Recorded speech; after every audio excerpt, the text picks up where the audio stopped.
Augusto Tibosusa Malaver, El árbol del sur, El palo del ahorcado. Shihuchk Chayakude. Hushka 5. Shie Fijicha. Luna nueva. El viejo Víctor había nacido en 1939, pero no sabía el día exacto. Sus recuerdos eran retazos retorcidos del tiempo. Solía maldecir al Estado por haberlo echado de su trabajo.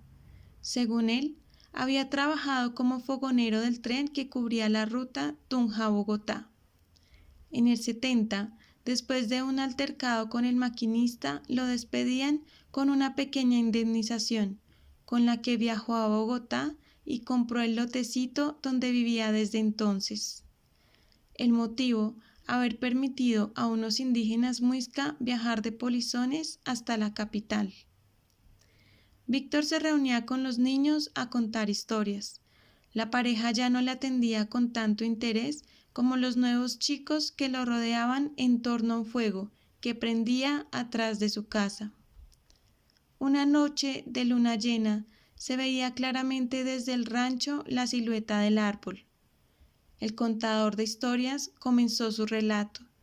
Timisa y Tabio ya tenían 14 años. Abrazados, se sentaron en un tronco a escucharlo. Cuentan los viejos que estas antiquísimas tierras pertenecían al gran Zipa Tisquesusa, un cacique poderoso y respetado. Cuentan que en esos siglos estas peladas colinas se llamaron Tibanica. Los primeros habitantes venían de allí nomás, de Quiva, donde vivían los primeros habitantes de Aguazuque, que dieron origen a los muiscas. Decía señalando al suroriente: resulta, muchachos, que un viejo venido de las tierras del sacerdote Ochiquinquirá, de nombre José Ignacio Guzmán, cuenta que un señor de nombre Pablo Mayorga vivía con su mujer y sus hijos en la cima de aquella colina en la finca de la Carbonera, como a mediados del 38. El viejo señaló una pelada colina que se extendía más al sur. Todos voltearon a mirar. En ella se distinguían destellos de luz de unos cuantos ranchos de lata. Se escuchaba el ladrido de los perros. Siguió su historia. Una noche los perros ladraban. Cuentan que 2 de ellos entraron en combate mortal. Sus caninos relampagueaban con la luz de la luna, mientras los otros aullaban. De pronto, el perro de más furia quiso arrebatar con su hedor la cría de su enemigo. Él se le enfrentó, protegiendo su cría bajo sus 4 patas. El ladrido desesperado del padre penetró la furia de su contrincante. Los dientes se clavaron en su abdomen y logró arrancarle algo de carne. El fuego de su boca fue apagado por la divinidad penetrada en un pelambre azul como el agua. El felino animal quedó postrado mientras su enemigo se erigía en 2 patas. En ese momento ladraron unos perros y los niños escuchas saltaron como muestra de su atención. El viejo supo que su historia ya había logrado enamorarlos. Uno preguntó: ¿qué pasó con el perro herido? Víctor prosiguió: el perro herido en sangre huyó a la finca de don Pablo y en un último respiro penetró su cuerpo. Era el demonio tratando de sobrevivir agonizante. Cuentan que don Pablo soñaba con un sujeto muerto por enemigos nunca vistos. Al finalizar el sueño, despertó sobresaltado. Sus ojos brillantes dejaron de mirar con amor a su esposa. Al día siguiente llegó a la finca su comadre, una señora con un cuerpo grasoso. Pablo miró sus curvas y le saltó el estómago. La mujer, ajada por el tiempo y la soledad, intuyó en él la posibilidad de rehacer su vida. María los miró con disimulo, sintió celos, quiso prevenir a su esposo con un ligero empujón, pero el codazo brindó un respiro de pasión. Ella sospechó del repentino cambio de su esposo, Después de unos días, sin que don Pablo le acicalara su piel, sospechó de esa frialdad. Una mañana la mujer angustiada bajó la colina y viajó en búsqueda de un sacerdote para la confesión. Después de 2 horas de camino, llegó a la cabecera de la ciudad, entró a una iglesia y se arrodilló al confesionario. «Padre, sospecho que mi marido quiere aparearse con otra», le dijo sin alguna vergüenza. «Es culpa tuya, mujer. Estás obligada a servir a tu marido, a atenderlo en los ruegos de la carne, que son propios de una cristiana mujer devota.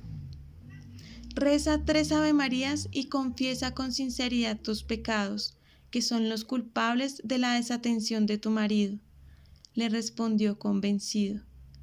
María se espantó, no estaba de acuerdo, sin ningún miramiento botó la manta que cubría su cabeza y gritó: «Come la mierda del mundo, cura malnacido, que yo soy la víctima». El cura no entendió el reclamo. «¿Cuál esposo?», preguntó María con sarcasmo. «Al que le juraste frente a Dios fidelidad eterna, en el sagrado vínculo del matrimonio», le respondió airado el enviado de Dios. María contestó. Su voz fue escuchada eco tras eco en las comisuras de los santos. «Ningún matrimonio. Vivo con él porque lo quiero. El único testigo es el sol de la mañana, que nos brinda su luz eterna». «¡Sacrílega!», respondió el sacerdote. «¡Amancebamiento!». María salió corriendo. Sus pasos no resonaron por la suavidez de sus cotizas, pero sí se escuchó la voz señalante gritando: «¡Te excomulgo, india impura!». Esa tarde llegó a su casa y no encontró a su esposo ni los pocos chiros. Efectivamente, se había marchado con su comadre. La mujer desapareció con sus hijos.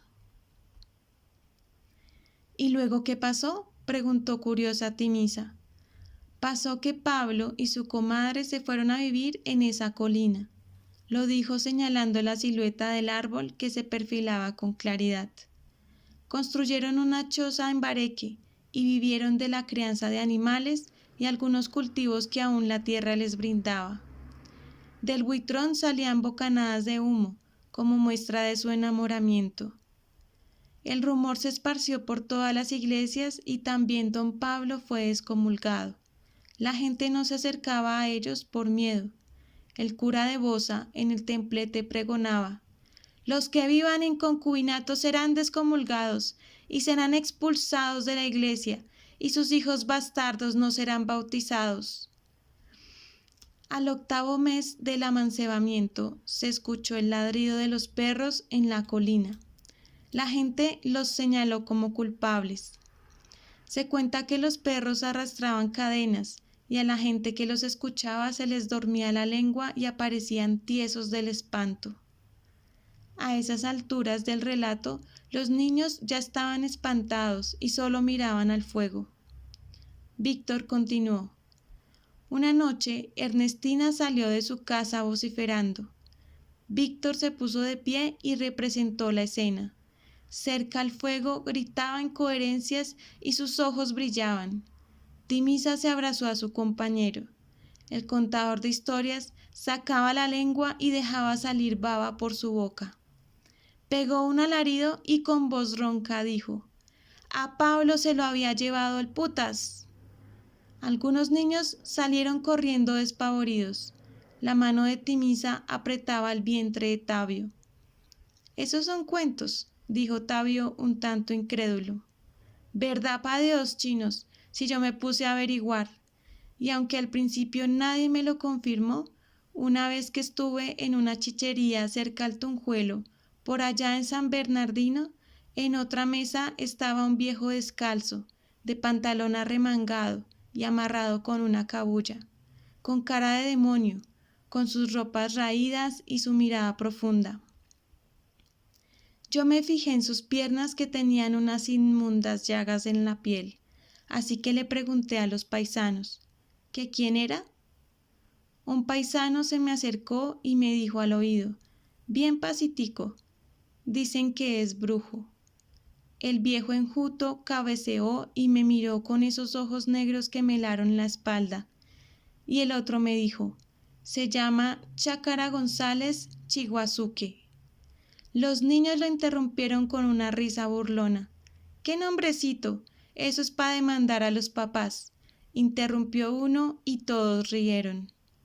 No se burlen del prójimo, que viene el putas y les jala las patas, les recriminó Víctor, asustándolos. Todos callaron. Tabio no sonrió. Por ese apellido todos se le burlaban, pero sintió consuelo al saber que otros también lo tenían. Víctor prosiguió: resulta y pasa, mis chinos, que el viejo vivía solitario a las orillas del Tunjuelo. Al parecer, me contaron, era de la familia de los Chiguazuque, que formaban parte de los aguapucheros, como se les decía a los indios de Kiva. Cuentan que comían pescado crudo que sacaban del Tunjuelo, antes de que estuviera Picho, claro. El viejo comía a manotadas y le hacía rezos a la luna, y decían que la luna, bajó la voz, lo penetraba. Los niños que quedaban también comenzaron a sentir miedo. Al viejo una vez lo vieron metido hasta las rodillas vociferando en una lengua que nadie entendía y que por eso tiene las piernas podridas. El caso fue que lo descomulgaron y cuando se enteró salió por las calles maldiciendo incoherencias. Se fue para la iglesia y en plena misa le gritó al cura que iba a vengar la muerte de un tal Pablo y a los que la iglesia había condenado desde esa época. Al parecer, tenía conocimiento de muchos casos, pero mencionó especialmente la muerte de la tal Ernestina y trató de invocar su espíritu, pero la gente casi lo lincha, así que le tocó salir corriendo. Todos se miraron. ¿Y qué pasó con doña Ernestina?, preguntó Timisa. Lo cierto, aseguró, fue que a Pablo lo encontraron entre los zarzales, con tenebrosas marcas y sus ojos desorbitados. Y a Ernestina la encontraron ahorcada en ese árbol, dijo señalando la silueta aún clara. Los demás niños salieron corriendo. Timisa quiso irse, se levantó, pero fue detenida por Tabio. Volvieron a sentarse mientras el loco cuentero les gritaba a los huidizos pequeños: Pablo apareció con marcas de ranas en el cuerpo. En la iglesia, agregó dirigiéndose a los jóvenes, el viejo indio dijo que eso pasaría cada año final con 8, como venía pasando desde hace casi 5 siglos. ¿Cómo así?, preguntó Tabio. Nadie sabe. Me imagino que se refería a 1538, cuando llegó el verdadero mal a estas tierras. ¿El mal? Sí, hombre, ¿o es que no ha estudiado? Pues cuando llegaron los españolotes, con sus armas de fuego y su ambición por el oro. ¿No ve que, cuando llegaron, arrasaron con casi todo? Víctor entró por un momento a su rancho y sacó un viejo libro sin carátula y una guitarra remendada con cinta. Tome, mijo, léase este libro y verá. Tabio lo tomó en sus manos. Abriéndolo en cualquier parte, leyó: Alcipa Tisquesusa, su crueldad le sería minimizada ante el oprobio del visitante. Moriría en el olvido sin dar a conocer su rostro. Moriría ahogado en su propia sangre. Tabio pasó unas páginas y en otra parte leyó: Un año más tarde, en una mañana en la que sus pies se sintieron fuertes, Gonzalo Jiménez de Quesada mandó construir unos improvisados caseríos para albergar a sus soldados en una parte llana del bosque. Hacia 1541, el viejo Quemuenchatocha no le bastaría su rostro de piedra y su obesa y corpulenta fealdad. Se entregaría sin presentar resistencia. Sugamuxi vería con honor a su ejército vencido, pero sin ser suficiente, terminaría por aceptar las aguas del bautismo. El espanto, la sorpresa y el desconcierto fueron sus aliados. Tabio, al ver unas lágrimas coqueteando con la luz del fuego, dejó el libro y tranquilizó a Timisa, aún absorta, imaginando el cadáver con marcas de ranas. Tabio se quedó solamente mirándola a los ojos. El fuego fue complaciente. Sus pupilas dilatadas manifestaron la posibilidad de enamoramiento. Las manos mojadas en sudor eran síntomas carnales de la realidad humana. Él apretó sus dedos pequeños y siguió mirándola fijamente. Ella percibió cansancio en sus nalgas, pero la piedra no importó. Tampoco importaron el fuego ni las miradas ausentes de Víctor, que, en últimas, avisoraba el momento final del encuentro pupilar de sus besos. La timidez de la edad no solucionó el conflicto. Víctor de soslayo tuvo que ayudar. Tomó su guitarra desgajada y, cambiando de tema, cantó. Cuando voy al trabajo, pienso en ti.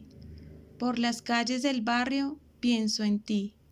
Cuando miro los rostros tras el vidrio empañado, sin saber quiénes son, ¿dónde van? Pienso en ti, mi vida, pienso en ti, compañera de mis días y del porvenir, de las horas amargas y la dicha de poder vivir.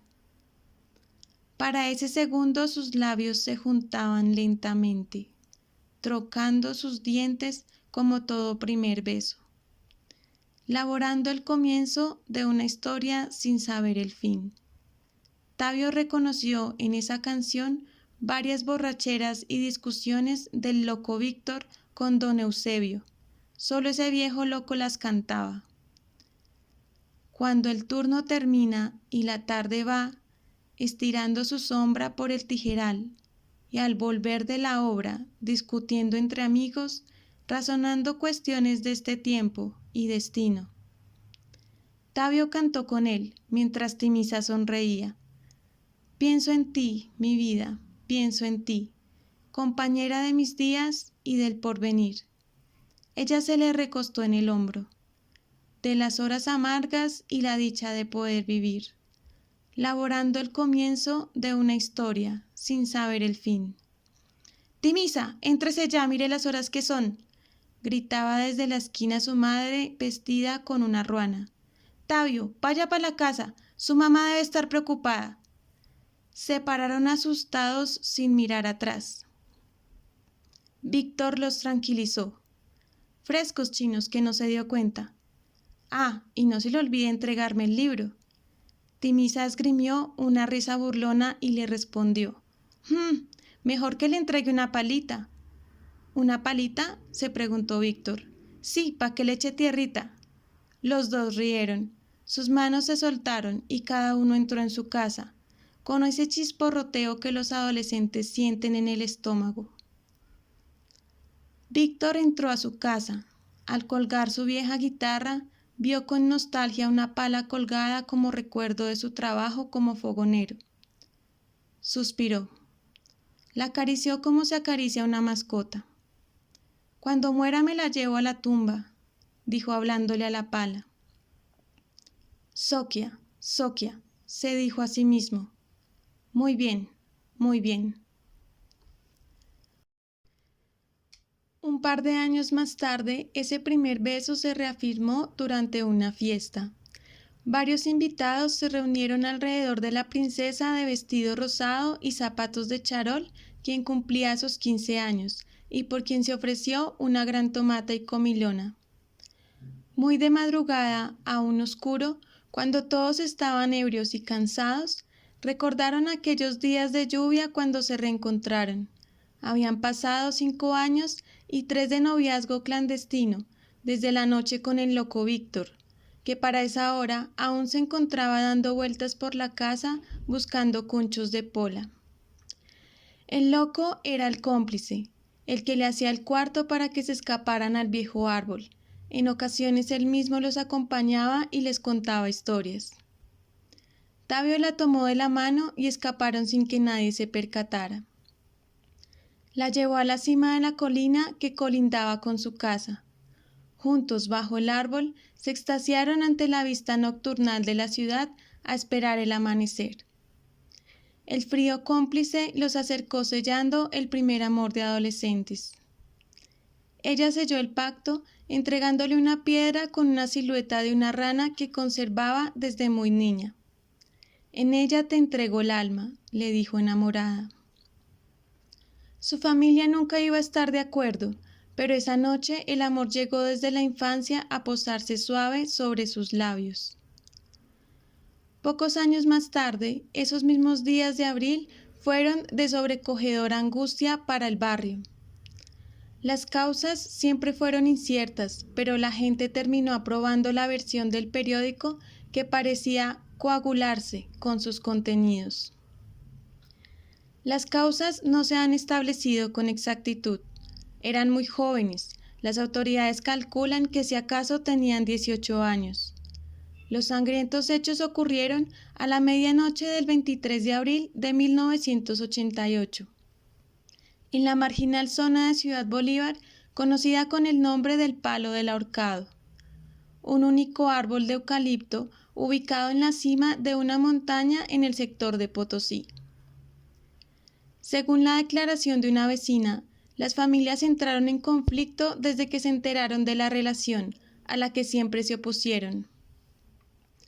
Por este motivo, la pareja de jóvenes acostumbraba a encontrarse a escondidas en este solitario lugar hasta altas horas de la noche.